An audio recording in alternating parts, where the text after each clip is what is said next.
Sa isang tahimik na lungsod ng Daegu, South Korea, may isang Pilipinong EPS worker. Maingay, malakas tumawa at laging masiyahin, pero lingid sa kaalaman ng marami, sa likod ng bawat ngiti at halakhak nakatago ang mga sugat ng totoong buhay.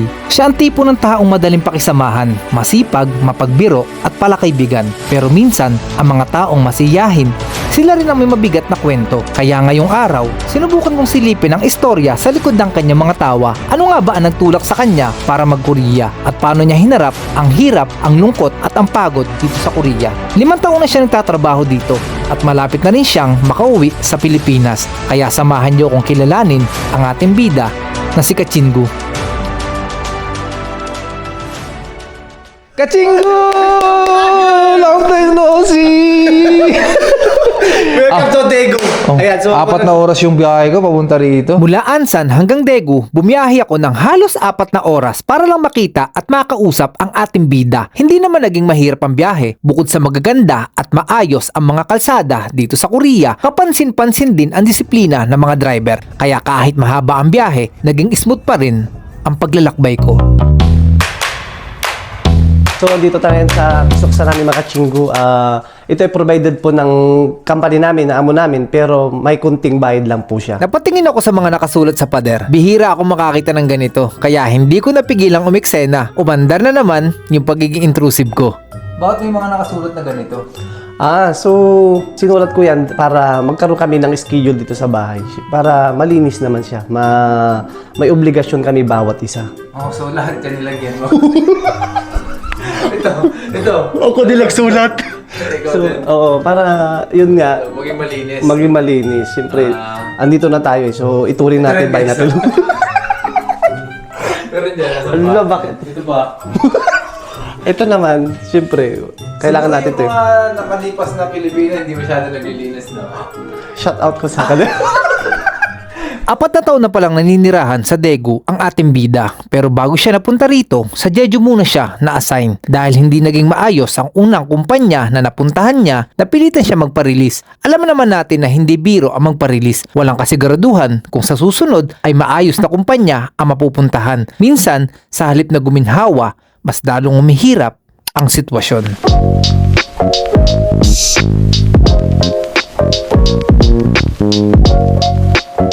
So, mula sa bahay hanggang sa company namin, is 5 minutes ko lang siya binabike. Nakakapagod din, lalo na kapag winter. Tapos matirik pa yung daan. Ako, hinihingal ako, yung tuhod ko sumasakit na eh. May iba't ibang uri ng trabaho sa Korea. Ang una sa listahan, factory o manufacturing jobs. Karaniwan ito sa mga EPS worker mula sa electronics, auto parts, metalwork, plastic molding, hanggang sa food processing at printing. Mabigat man ang trabaho, pero dito nagsisimula ang pangarap ng maraming Pilipino sa Korea. So, ang trabaho dito sa South Korea, factory worker, CMC, MCT. So, car parts po siya. So, pagawan po kami ng mga parts ng sasakyan. Nagtatrabaho ako from 8 a.m. to 8 p.m. So, 12 hours. Hindi naman ako nahihirapan sa akin trabaho kasi gamay ko na eh. Kasi 5 years na rin po ako dito sa company namin, kaya gamay na gamay ko na. So, ang gawa namin si MCT, car parts. So, pagdating dito, maglalagin na kami dyan.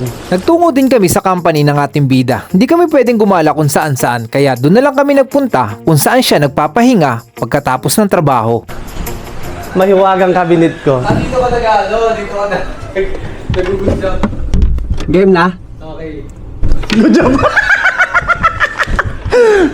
Ito talaga yung pinakapit para sa'yo, itong lugar na to. Diretso yan dati. Nakakatawa lang kasi napasok natin yung pinagsushootingan ni Kachingu kapag gumagawa siya ng vlog. Hindi ko rin nakalain na makakapunta ako dito. So, after daw ng kanyang trabaho dito sa company, pumupunta naman siya sa ilog, sa bundok. So, doon naman tayo pupunta. So, samahan nyo kami ni Kachingu. Dami kong pinagdaanan at hindi yun madali. Pero kahit So, dito pala ako nagtatambay na pagkatapos ng trabaho o pag walang trabaho, lalo na pag na-homesick tayo, no? Kasi nakaka-relax dito.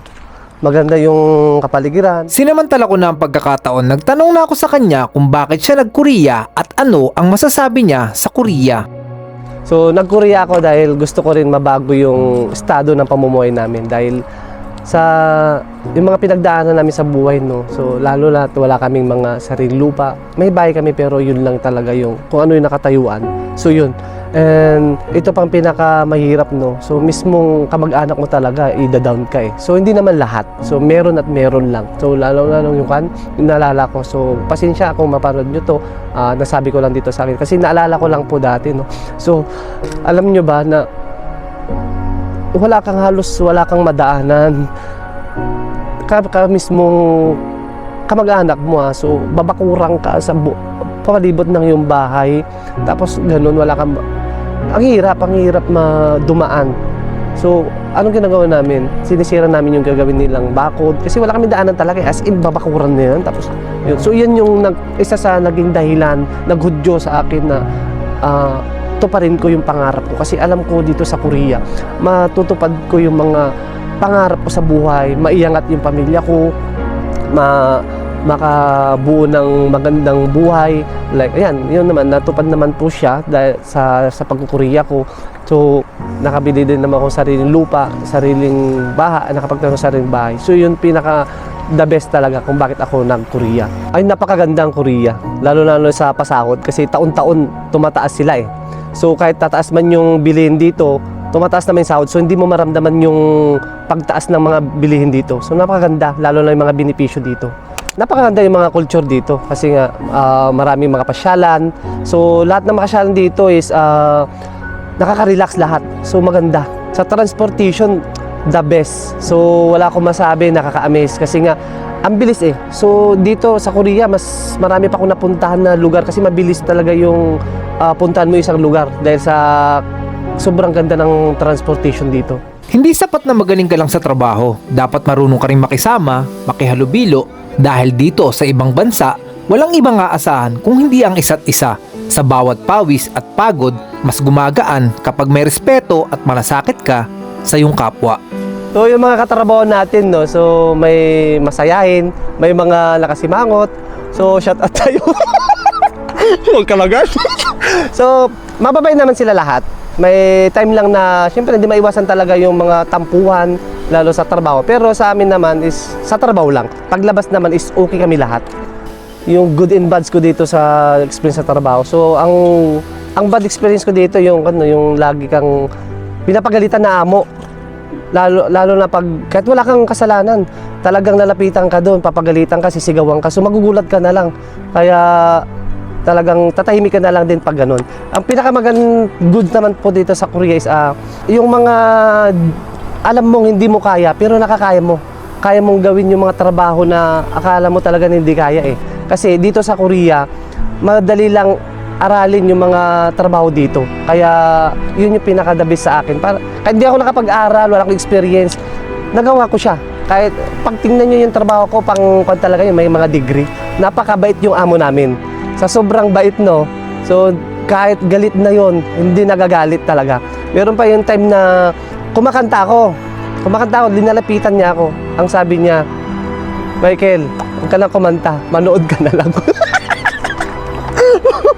Natawa ako dun. Tapos sa sobrang bait niya, yun nga lang talaga. Halos lahat ng mga mababait na amo, kuripot talaga eh. So yung pumunta kami dati, pinag-hospital niya kami, yung ginastos namin, hindi pinakuha niya yung resibo. Tapos kinuha niya, pinibigay ko, tinakbuhan niya ako, pumunta sa opisina niya, ande daw, ande. Kaya mahina yung company namin. Lalo kasi nagpapagawa yung amo namin ng bagong company. So soon, malaki talaga yung pinapagawa niya. Kaya halos wala pa kaming gawa ngayon. Napupunta lahat dun sa paggawa niyang company. So dito pala yung pinapatayo ng amo namin. Kasi nga, ililipat yung company namin eh. Kuripot kasi yun. Hindi, dahil sa kuripot, yan, nakapagpatayo siya ng malaki. At soon, marami pong mga Pilipino kukunin niya dito. Kasi malaki, tingnan niyo, ang lawak ko. So 2 company yung nilagay niya dyan.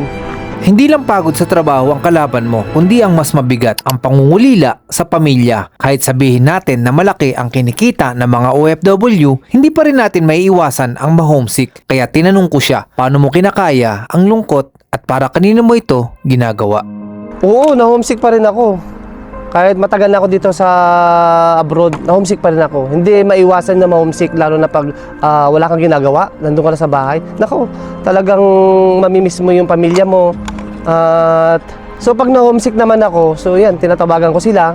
At lagi ko silang katawag para at papaano meron kaming jamming sa telepono. Pero pag hindi ko sila tatawagan, pumupunta ako sa mga ibang lugar para doon ako magmuni-muni. So dito ako nare-relax sa mga kachinggo natin din na nalulungkot. So maghanap lang tayo ng mga ilog, maganda dito. Walang salitang pagod na ako sa isang magulang na OFW. Basta para sa kinabukasan ng anak, lahat kinakaya, gaano mang kahirap. Kasi ganyan lang ang buhay. Huwag mainipin kung Napagod kami kakagala. Kaya lilibre daw tayo ni Kachingo. Totoo, lilibre mo ako sa Samgyup. Oo, libre kita. Ngayon lang ako man libre. Yan. Lahat na mga nakakasama ko, si Royce na yun. Kung di pa to umuwi ng Pilipinas, hindi pa to manlilibre.